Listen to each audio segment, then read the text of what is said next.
Entonces, ahora que ya somos muchos, o bastantes, voy a compartirles la clase de hoy, así después no me olvido, y ustedes la pasan por el grupito. Déjenme ver cómo era esto. Al chat tengo que ir. La clase que viene hacemos una actividad en el campus. Acuérdense de poner presente y, y eso en el campus. Ahí va la clase. Pero bueno, o sea, realmente ya no queda nada para el examen, así que lo que les recomiendo es que traten de tener preguntas. Si para la próxima hablamos un poco y vemos si los puedo ayudar a que lleguen mejor preparados para el examen. Bueno, entonces, déjenme ver qué hora es. Vamos a esperar 2 minutos más, pero yo voy compartiendo el archivo acá. Profe, ¿te puedo hacer una consulta? Sí, decime. La clase pasada habías hecho un ejercicio de Green eh, del cilindro con las tapas, si no recuerdo mal. ¿De Green Y o de Gauss? de Gauss, perdón, de Gauss, del cilindro con las tapas. Y después hicimos uno muy parecido en la práctica, nada más que nos daban el cilindro y había que cerrarlo con las tapas. El tema es que cuando nosotros hicimos, no agregamos las tapas al cálculo. O sea, estaba en el dominio, pero en el cálculo de la integral nunca agregamos las tapas. Y no sé si es que cuando lo agregás en el dominio no lo tenés que calcular No, o porque vos si... cuando vos pones el volumen, porque vos me decís del lado del volumen, cuando hicimos el cálculo de volumen, ¿no? Creo que sí. A ver, ahora que me fijo yo en mis notas, pero si no estoy entendiendo mal, me estás hablando de cuando considerás el volumen, ¿no? Ya te digo. Eh, a vos lo que, porque digo, nosotros en nuestro ejemplo teníamos las tapas puestas. Claro, sí, sí. La superficie era el cilindro y la unión, las tapas. O sea, tenía... Entonces lo que hicimos fue ver lo que era la integral sobre la superficie, en vez de calcularla así, la calculamos usando la divergencia, ¿verdad? Sí, Bueno, cuando pusimos la divergencia, ahí pasás a volumen. Entonces cuando pasás a volumen es como que estás pensando que las tapas están. ¿Sí? ok. Porque en volumen, si vos miras las tapas como si fuera volumen, en volumen las tapas no miden nada, digamos, tienen volumen cero. Entonces ponerlas o no ponerlas no cambian nada. Pero Ah, ok. si yo no hubiera puesto las tapas y quería usarle el tema de la divergencia, tenía que hacer para calcular la divergencia en el cilindro abierto, tenía que calcularla en las tapas, perdón, tenía que calcular la integral en las tapas y restárselas a lo que me había dado en el volumen. ¿Entendés? O Sí, sea, sí, sí. lo tendrías que ver, que fue capaz lo que hicieron en la práctica, digamos. La integral sobre esta parte del cilindro, sin las tapas, más la integral en las tapas, ¿no? Digamos así, era igual a la integral sobre todo el cilindro, pero de volumen. Estas son de superficie. ¿Sí? Entonces, Sí, si vos querés calcular esta, lo que tenés que hacer es pasar estas dos para el otro lado restando. Que claro. posiblemente fue lo que hicieron en la práctica. Entonces, pero Sí, nosotros sí. teníamos todo esto, por eso lo hicimos derecho. Ah, ok, perfecto. ¿Está bien? Mi Listo. ejemplo era más fácil que el de la práctica. Genial. ¿Está? Sí, Eso. sí. Está buena la pregunta, porque a veces uno, cuando no tiene las tapas, a veces uno se las tiende a olvidar y hace lío ahí. Acuérdense que ustedes pueden cerrar la superficie, lo único que siempre que la cierren, garantícense que cuando ponen las tapas, las integrales sobre las tapas o sobre lo que pongan para cerrar, sea más fácil que la que tienen que calcular originalmente, porque si no es un lío. Entonces, uno cierra y hace el cálculo a través de la divergencia cuando integrar sobre lo que cierra es más fácil que integrar sobre lo que tiene. Ese es el truco, digamos. Genial. ¿Está bien? Bueno, entonces, si quieren preguntar algo más, aprovechen, y si no, arrancamos. ¿Qué hora es? Que quiero salir de acá.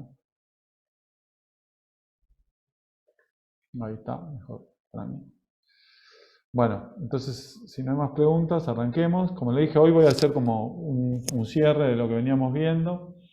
Ya van a ver que no voy a demostrar nada nuevo, sino que les voy a contar cosas y bueno, y vamos a hablar de eso. Entonces me pongo a grabar. Recording in progress.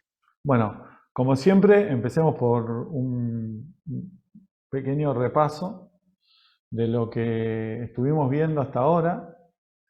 Y ahora no sé qué le pasó a esto, que no quiere pasar.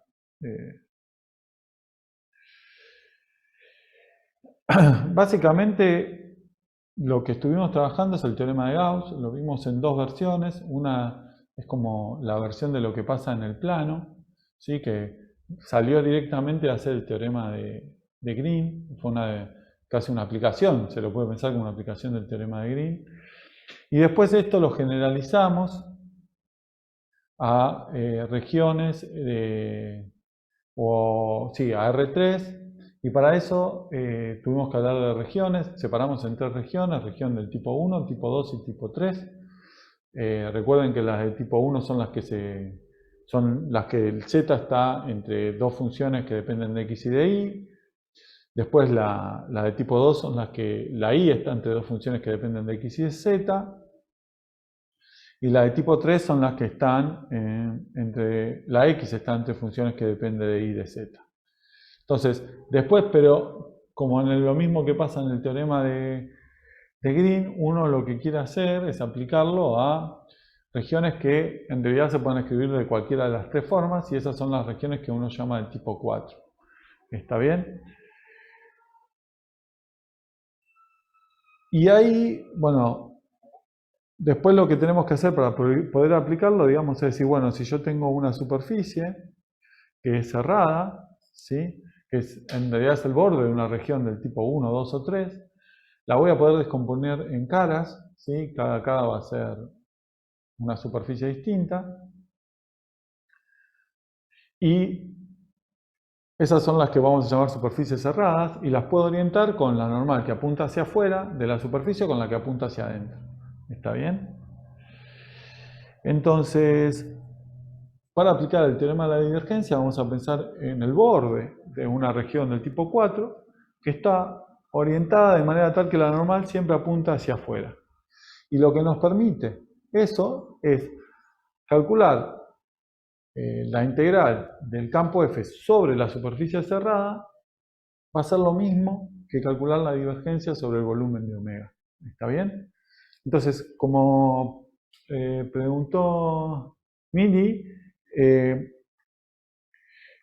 cuando yo pienso en omega, ¿sí? En omega tener la cáscara o no para integrar no cambia nada, porque visto como integral de volumen, la cáscara mide 0. Entonces, pero del otro lado sí es importante que sea cerrado, ¿está bien? Porque si no, no vale la igualdad. Si la superficie no está cerrada, no voy a poder poner la igualdad. Entonces tengan cuidado con eso. Siempre la superficie que están poniendo tiene que ser cerrada.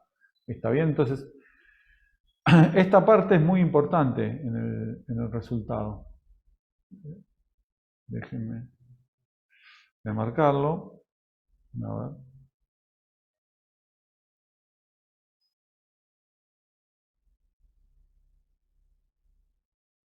Bueno, no quiere. Vamos a hacerlo a la vieja usanza. Pero esta parte yo digo que es importante, ¿sí? Porque si no, ustedes pueden decirme, bueno, como me decía Mili, bueno, pero poner el techo no, para el volumen podría ser el mismo, pero tengan en cuenta que tiene que ser el borde de la superficie, ¿sí? Para la integral no cambia, pero para el lado izquierdo sí es importante, ¿sí? Tiene que ser el borde de la superficie. Bueno, y obviamente, como pasaba con el teorema de Green, les había dejado de ejercicio ver que el teorema de la divergencia también se puede, o el teorema de Gauss, también se puede aplicar a superficies más generales, que les había dejado el ejemplo de una pelota con otra pelotita adentro. ¿Está bien? Entonces uno lo puede descomponer y aplicar el teorema, porque uno puede descomponer esa superficie en varias superficies del tipo, como el borde de varias superficies, de varios dominios del tipo, de varias regiones del tipo 4. ¿Está bien? Entonces, esas son las cosas con las que estuvimos trabajando, ¿sí? Después vimos la interpretación física del teorema de la divergencia también. Y terminamos la clase pasada viendo unas relaciones que se conocen como las entidades de Green. ¿Sí? Recuerden que acá, para fijar notación y para recordar bien todo, cuando yo hablo del laplaciano de u, estoy pensando en la derivada segunda de u respecto de x más la derivada segunda de i de u respecto de i más la derivada segunda de la u respecto de z. Ese es el laplaciano. Y cuando hablo de d de u, d de normal, estoy hablando de la derivada direccional, que en nuestro caso será hacer u por n, porque estoy suponiendo que la u es regular, ¿no? Casi estamos suponiendo que u y b son funciones, no sé, C2, no me importa. ¿Está bien? Recuerden que si no, cuando uno decía la derivada de u en una dirección vectorial, lo que tenía que hacer era calcular el límite cuando t tendía a 0 de u de x más t por la normal menos u de x dividido t. Esa es la definición para cualquier dirección. Ahora, cuando uno tenía regularidad, uno podía decir, bueno, esto en el fondo es como hacer, por el teorema del valor intermedio, si quieren, esto es como hacer la integral, esto se podía, perdón, con la integral, no dije nada, como el límite de t del gradiente de la u, no sé, entre un x y un temonio, esperen que me quedó muy chiquito acá. Estoy haciendo un repaso de análisis 1, ¿no?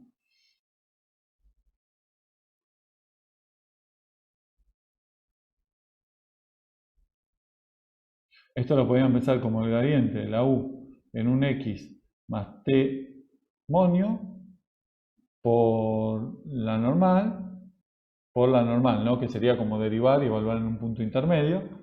Y después me aparecería el t monio, el t menos el 0, así que eso no me importa porque se va a ir con el t de abajo. Pero cuando con t monio, digamos, entre 0 y t, ¿no? Que no sé si es así o al revés, pero no importa, puede ser así o al revés porque yo no sé cómo es el t, si es positivo o negativo, pero no me importa. Lo importante es que cuando t tiende a 0, temonio también tiende a 0, así que como la función, como el gradiente es regular, esto se va a ir a u de x por la normal. Y por eso vale directamente poner esta noción, ¿sí? Pero bueno, nada, esto es repaso de análisis 1. ¿Está bien? Un comentario ahí al pasar. Y bueno, después jugando con cambiar la u con la b y restando, probamos la segunda identidad que era esta acá. ¿Sí? Bueno, estas identidades se usan mucho y se usan mucho para resolver lo que se llaman ecuaciones en derivadas parciales, que son ecuaciones donde aparecen funciones y relaciones de las funciones con su derivada, ¿sí? Y lo que uno trata de hacer es encontrar soluciones de esas ecuaciones. Entonces esto es un poco lo que viene, digamos, lo que va a venir después de esto. En realidad nosotros vamos a ver en el curso ecuaciones ordinarias, no parciales, que también tienen aplicaciones físicas un montón, y la diferencia es que las ordinarias, que son las que siguen, solo dependen de una variable, solo dependen de t. Acá las ecuaciones que voy a mostrarles ahora dependen de x, y z.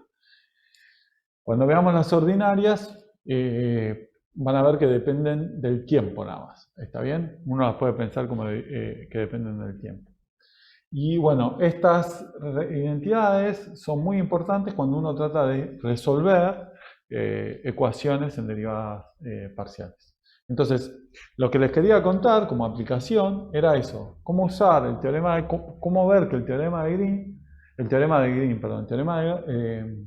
Gauss nos permite relacionar fenómenos físicos con ecuaciones diferenciales parciales, ¿sí? Y bueno, entonces puedo modelar y uso para modelar una ecuación diferencial, ¿sí? Y esa es la idea. tratar de ver cómo modelar. Entonces, acá volví a poner la segunda identidad, no sé por qué. Entonces lo que voy a hacer es eso, tratar de mostrarle esa relación y tratar de convencerlos de que puedo usar el teorema de Gauss para hacer esto, para modelar. No voy a ser muy preciso, voy a tratar de contarles la idea. No quiero que ustedes se obsesionen con los detalles, sino que vean que todo esto que construimos tiene aplicaciones a un montón de lugares y que pueden ser sumamente interesantes de estudiar, digamos. Después, más adelante en su carrera, el que le interese lo podrá ver o no, pero es la construcción de la matemática en la que de este modelito, de este resultado del teorema de divergencia, nos va a permitir modelar, ¿sí? Modelar algunos fenómenos que pasan en la física. Entonces, supónganse que tienen un punto P0, que vamos a anotarlo, no sé, x0 y 0 y z0, que vamos a suponer que es un punto en R3. Si voy a tomar un R mayor que 0,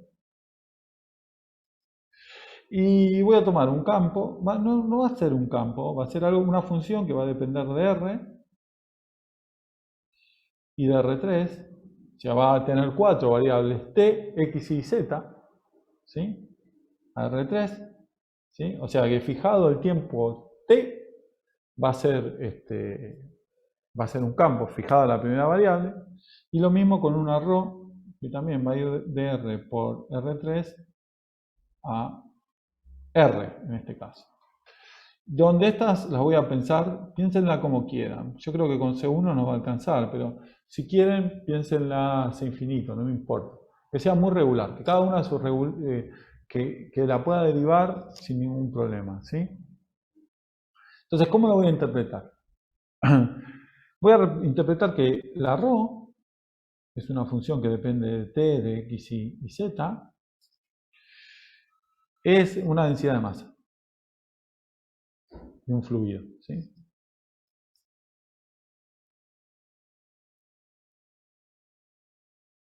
Y la f, que este es un vector, ¿no? Es la ventaja de esto es un vector, es el campo de velocidad.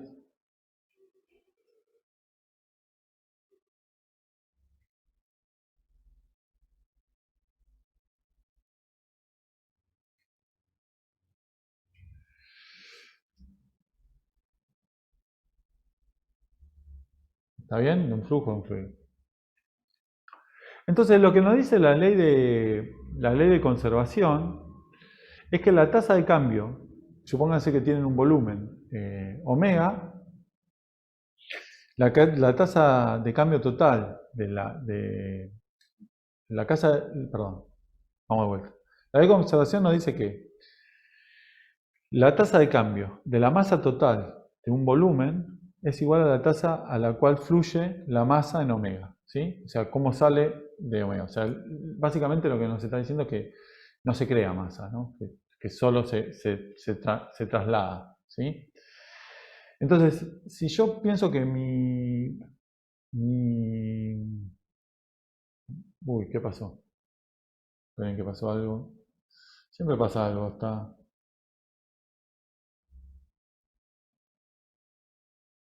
Eso no me gusta nada. ¿Qué será esto?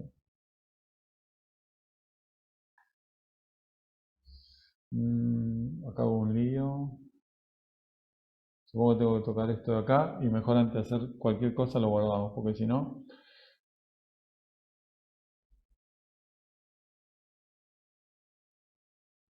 Voy a ponerle algo acá.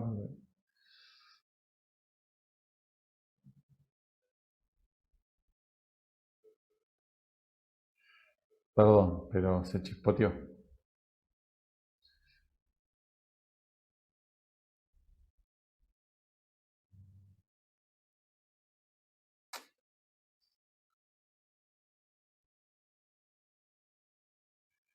Entonces, tiene que estar por acá. Entonces tengo esto y lo que me decía, digo, lo que me dice la ley de conservación de masas es que básicamente la tasa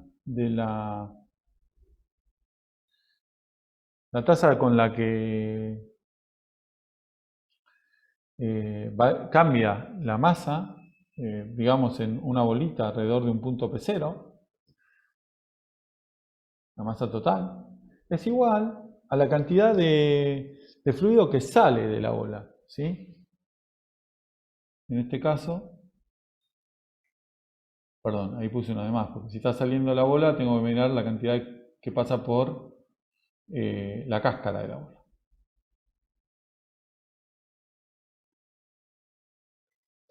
¿Sí? ¿Con el menos, profe? Claro, porque estoy pensando en lo que sale, ¿sí? ¿Qué se va? ¿Cuánto se va? Entonces, si se va, la tasa tiene que ser negativa, ¿no? Porque es la cantidad que está saliendo, digamos. Genial.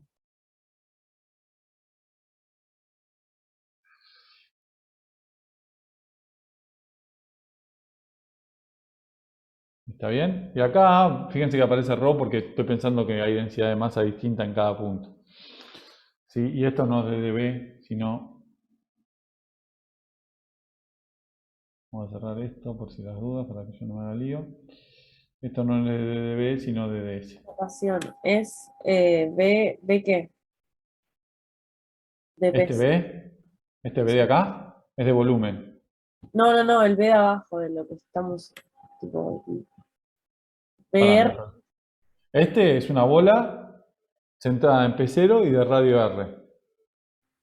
B Ok, sí. de R en P0 son, Pero, si quieren, todos los P en R3, tales que la norma de P menos P0 es menor que R.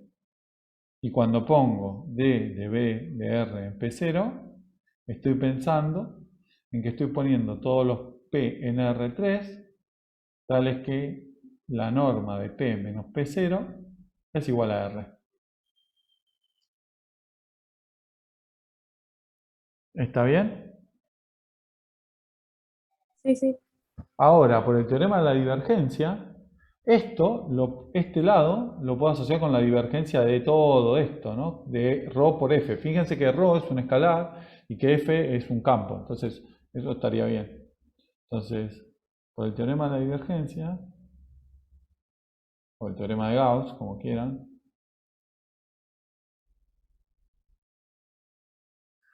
tenemos que la integral, perdón, que la derivada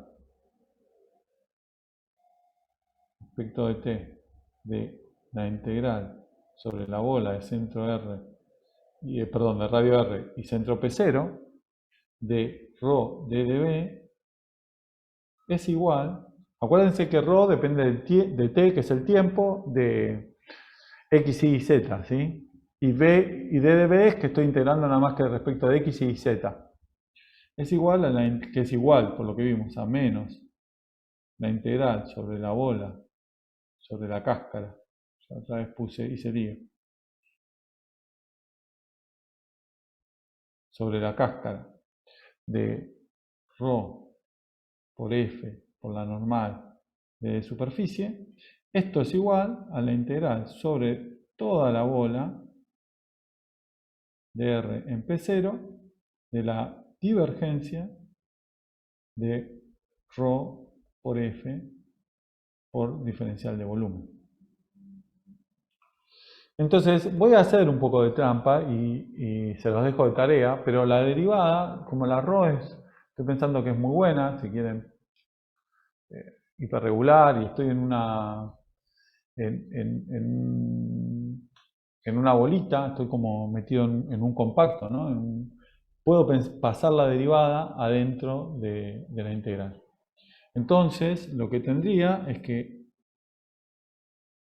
la bolita de BRP0, la integral de la derivada de la ρ respecto del tiempo de volumen, es igual a esto de acá. Déjenme que voy a escribirlo mejor porque si no, no me va a entrar. O sea, digo que al final probé esto. Acá les estoy mintiendo un poco, no les estoy mintiendo, no estoy haciendo todos los detalles, pero créanme que pasa esto. Y voy a dejar un poquito de espacio.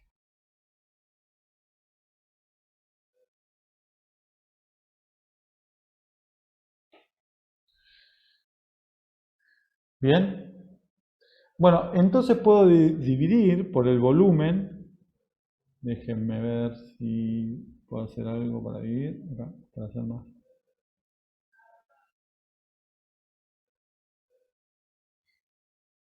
Puedo dividir por el volumen de la bola.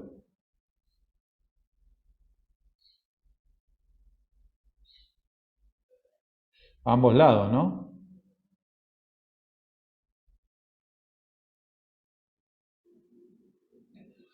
¿Está bien? Divido a ambos lados por el volumen de la bola.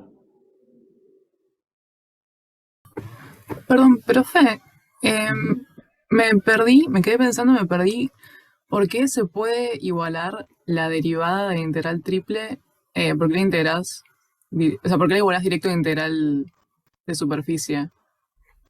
Acá porque lo que estoy pensando es que la tasa con la que cambia la masa total es igual a lo que está saliendo de la bola, ¿sí? Eso es lo que me dice la ley. La tasa de cambio, ¿sí? La velocidad con la que cambia la masa total en la bolita es igual a lo que está saliendo. Digamos, sí, es igual a lo que sale, ¿sí? Y como lo que estás esperando es que si sale sea negativo, digamos, por eso pones el menos. ¿Está bien? Ah, ok, o sea que lo podés reemplazar solo por un menos sería en la igualdad. ¿Cómo por un menos? Acá está una igualdad por el menos todo esto, ¿no? Esto es lo que está saliendo, digamos. ¿Sí? Entonces, Sí, suponete que sale, o sea que f por la normal es positivo, te va a dar positivo, pero la masa debería estar disminuyendo, o sea, si la masa está disminuyendo, la tasa, la derivada tiene que ser negativa, entonces por eso le pones el ah, menos. ¿Está? claro, sí, gracias. Y, y si lo pensás al revés, si el fluido te está metiendo masa, ¿sí? Entonces esto es negativo, esa integral. Pero la masa total tiene que estar creciendo. Entonces la derivada tiene que ser positiva. Entonces por eso va al menos. Sí, ¿Está? perfecto. Y ahora lo que hice fue agarrar de ambos lados y dividir por el volumen. ¿Está bien? Acá es la integral sobre... ¿Cuál es la ventaja de hacer esto? ¿Se acuerdan que yo acá siempre hago lo mismo? Lo van a ver que lo hice antes. Para los dos lados, van a ver que esto ya lo hicimos. Para los dos lados yo puedo usar el teorema de valor medio para integrales.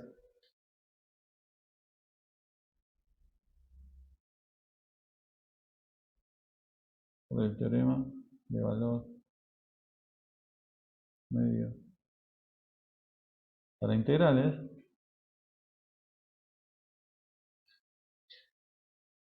Yo puedo decir que 1 sobre el volumen de la bola R en P0 de la integral de volumen R de P0 del rho t de volumen es igual a hacer un rho de t en algún t q, porque el t está fijo, a mí no me importa.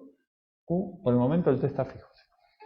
Con q, no sé, en la bola de R de P0. ¿Sí? Existe un q tal que pase esto. Por otro lado, cuando yo miro la integral de volumen de BR de P0, de la integral de esto, de la divergencia del ρ de la f de volumen, esto va a ser igual a ρ t de t, no sé, r por, perdón, sin el t, acá me puse la derivada, la puse más, y me comí la divergencia, está todo mal, es la divergencia de ρ f en un punto t, r, donde r pertenece a la bola de r chiquita P0. ¿Sí? Entonces, acá si quieren así. Estas dos cosas son iguales.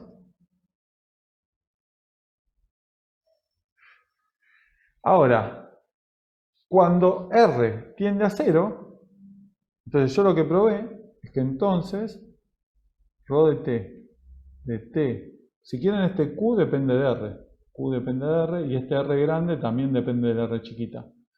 Entonces queda q de r igual a la divergencia de rho de f de t de r, t, r grande, r chiquita. Probamos eso, ¿está bien? Ahora, cuando r chiquita tiende a 0, todo lo que está dentro de la bola, de radio ρ y P0, se va a P0. Así que tanto QR como R grande R se van todos a P0. Y como todo lo que elegí es continuo, es derivable de C1, lo que probamos es que entonces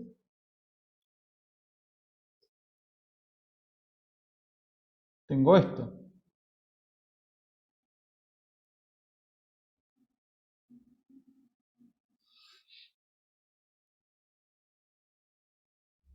En un punto T0 cualquiera por P0.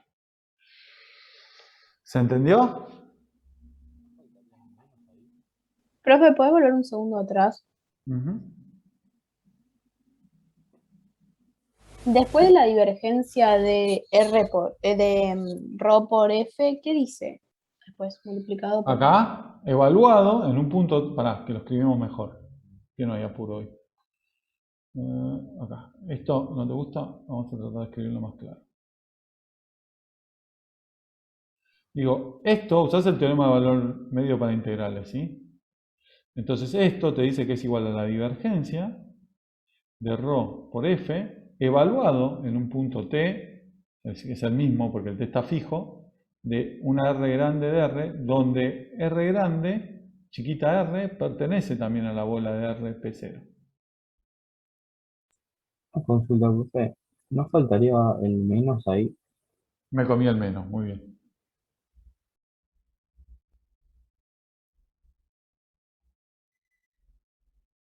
¿Está bien? Y ahora lo que dije es, bueno, cuando R se va a 0, todo se está yendo a P0. Entonces lo que probé es que pasa esto, con el menos ahí. Y el P0 es arbitrario. Entonces, si el P0 es arbitrario, lo que probamos es que se da esta ecuación. Digamos, menos la divergencia de ρ por F, así. Si quieren, lo podemos poner en Rn, donde ustedes quieran, en el lugar donde ustedes quieran. ¿Sí? Eso lo pueden hacer en cualquier abierto, digamos. ¿Sí? Pero probamos esa ecuación. Si nosotros lo teníamos en todo Rn, bueno, vale en todo Rn, y si no, lo probamos en el lugar donde esté parado. ¿Cuál es la ventaja? Bueno, fíjense que la divergencia de esto, como este es no es difícil ver, pero fíjense que ustedes en realidad, ¿qué es hacer ρ por f?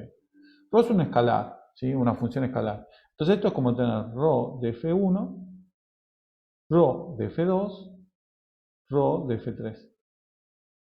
Entonces la divergencia de ρ de f es hacer la derivada de esto respecto de x más la derivada de la segunda respecto de y más la derivada de la tercera respecto de y, de z, perdón.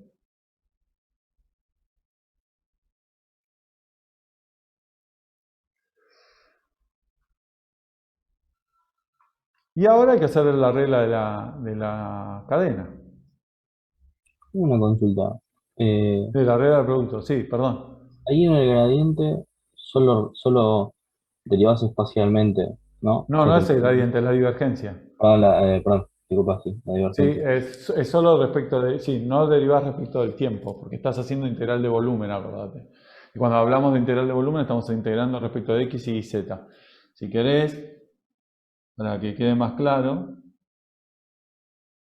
¿dónde empecé? Acá estoy usando esta notación. D de B es D de x, D de y, D de z. Ah, sí, es verdad, verdad. ¿Está bien?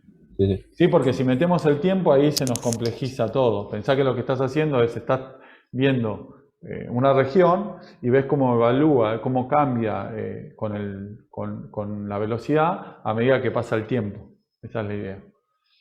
¿Está bien? Entonces esta es la notación.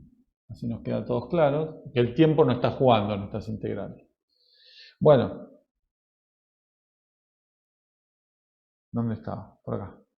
Entonces lo que le decía, cuando estoy integrando acá no voy en todo esto que estoy haciendo, siempre el tiempo lo estoy dejando fijo, ¿sí? Y derivo con respecto a otro.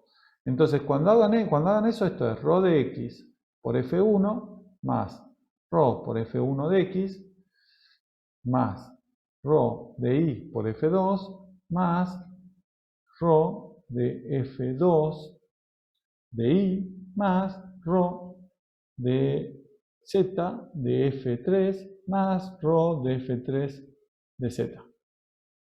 Entonces fíjense que por un lado tienen ρ de x por f1 más ρ de y por f2 más ρ de z por f3 más. Y pueden sacar ρ de factor común y les queda f1 de x más f2 de y más f3 de z.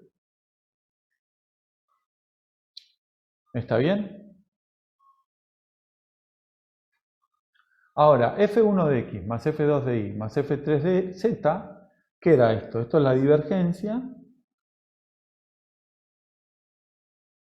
de f. Y esto, fíjense que es como hacer el gradiente de ρ por f. O sea que esto es hacer el gradiente de ρ por f más la divergencia de f. Entonces, lo que probé, si vuelvo a la ecuación que tenía acá, es que esto es menos el gradiente de ρ por f más la divergencia, perdón, más Es ρ por la ρ divergencia. de f. Ahí está. En la otra slide no lo pusiste el ρ, pero Ah, ¿me lo comí? Perfecto. Ahí está. Sí, entonces lo que probamos en el fondo, no es difícil ver que la ecuación o la ley de conservación, esta que les dije, es equivalente a esta ecuación. A decir, bueno, ρ de t más ρ por la divergencia de f más f por el gradiente de ρ igual a 0. Entonces, Una especie de regla del producto, ¿no? O se parece bastante. eso vale en general, sí. Si la pregunta es si vale esto en general, si yo tengo f de R3 a R3 y f chiquita, si quieren, de R3 a R con f grande y f chiquita, C1, ¿sí? Entonces, la divergencia de f chiquita contra f grande es el gradiente de la f chiquita por la f grande más la f chiquita por la divergencia de la f. Eso vale siempre. Y en realidad la demostración es la que acabamos de ver recién. ¿Está bien? Perfecto, gracias. Profe, ¿podés volver un segundo para atrás? Sí.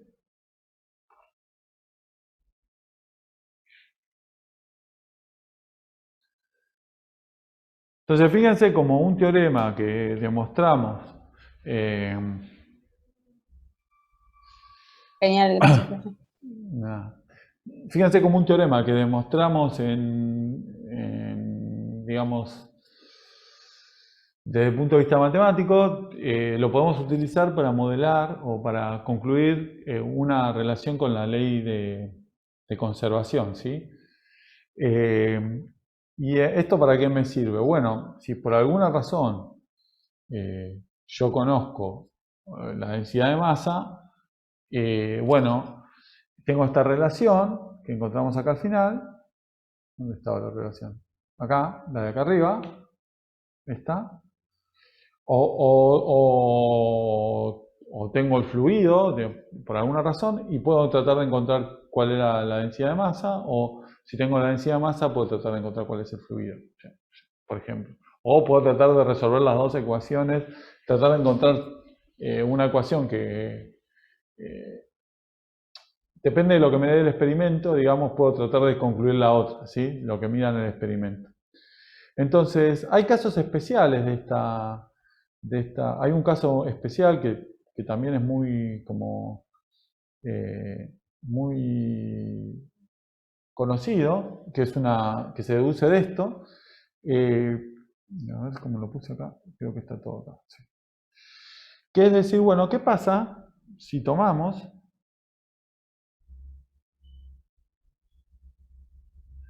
que el campo f de t de x y z en realidad solo dependa de x y z, o sea que no depende del tiempo. O sea, f no depende del tiempo.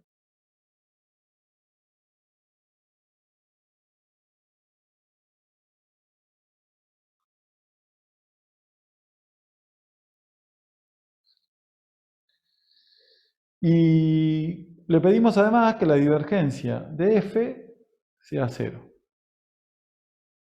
Entonces, si volvemos a la ecuación que encontramos antes,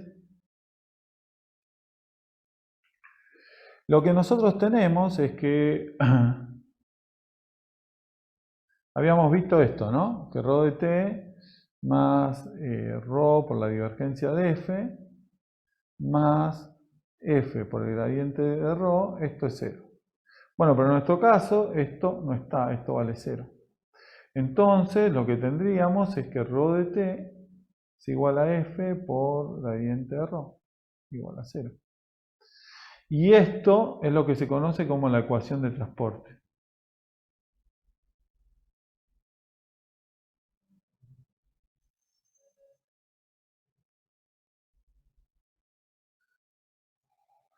¿Sí?